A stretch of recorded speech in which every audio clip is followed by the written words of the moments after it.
As the new right begins to penetrate mainstream culture, some of the old challenges will fade away. The label Nazi is losing the last vestiges of its seriousness, even to hardline leftists. Part of overcoming some of these old struggles in acquiring relevance, however, is confronting new challenges that come with relevance. There are many of these challenges, but one of the most interesting ones, and one that will prove to be among the most important disputes to resolve, is the division in the new right over religion. It is interesting because it represents a potentially deep division in identity inside of an identitarian movement. It's important because a division has the potential of sowing distrust between erstwhile allies, fighting against common enemies, including Islam and neoliberalism.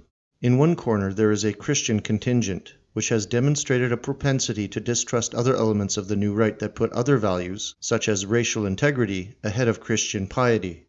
This is almost an understandable view, as one can believe that spirituality is ultimately more important than any other issue because it is the necessary source of motivation and will that makes success in other areas possible.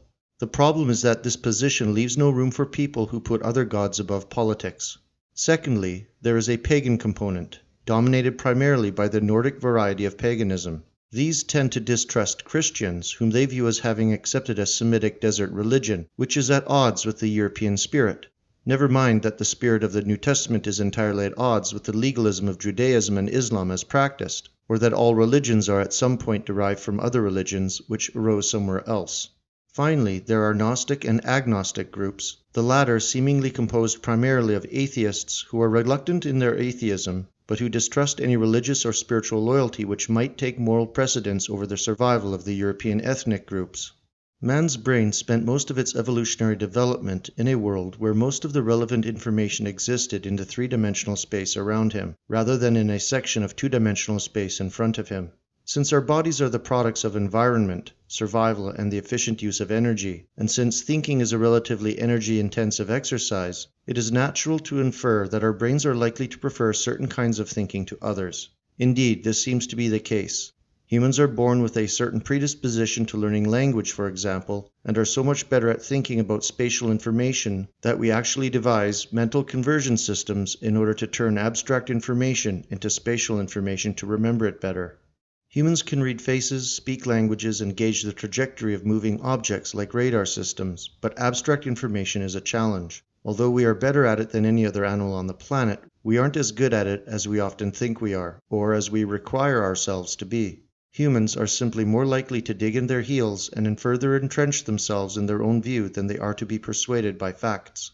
For people whose conception of humanity requires us to be rational and possessing a reasonably high level of abstract reasoning, this revelation can be painfully dispiriting. It is why Richard Dawkins, Sam Harris, and other prominent atheists are perpetually flabbergasted that so many people can believe in an invisible superperson who lives in the sky.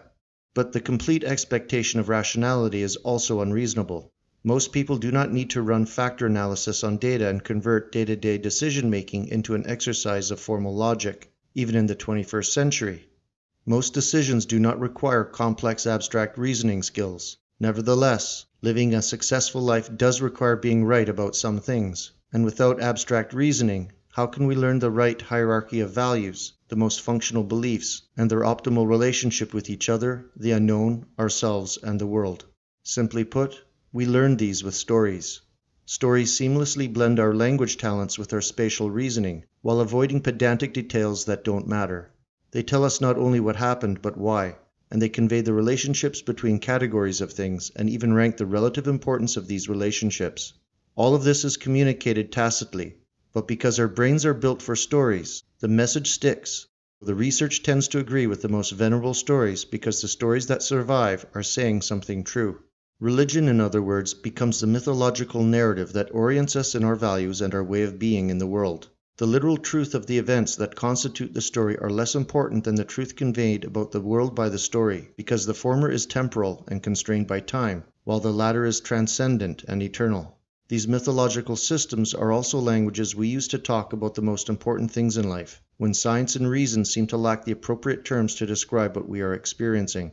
The fact that mythology is a language for talking about such subjects implies that there are different interpretations and conclusions that can be communicated with the same mythological story set. Clearly, the finite number of stories means that there is a limit to the variety of conclusions we can argue for. Conveniently, this often helps us avoid taking up the wrong value hierarchy. The New Right is fundamentally about putting loyalty to one's people back into politics. It is about white Europeans caring about white Europeans as ethnic Europeans. And if the New Right wants to connect with ordinary people to whom our political philosophy dedicates its loyalty, the logical thing to do is to familiarize ourselves with the language of meaning and value that these people we care about understand.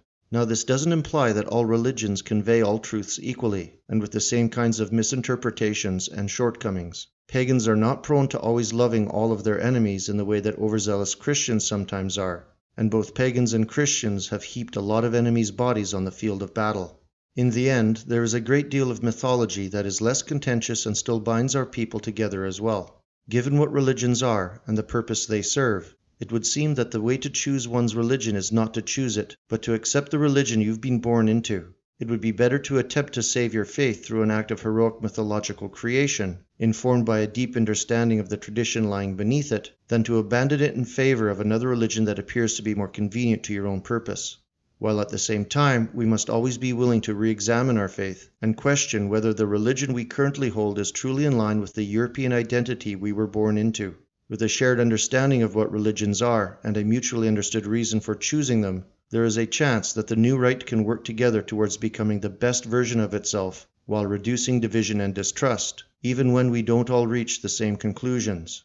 Failing to do so will only mean that our mythology will be chosen for us by the hateful liberal elite above us, and, more than likely, it will be the sound of an Islamic call to prayer.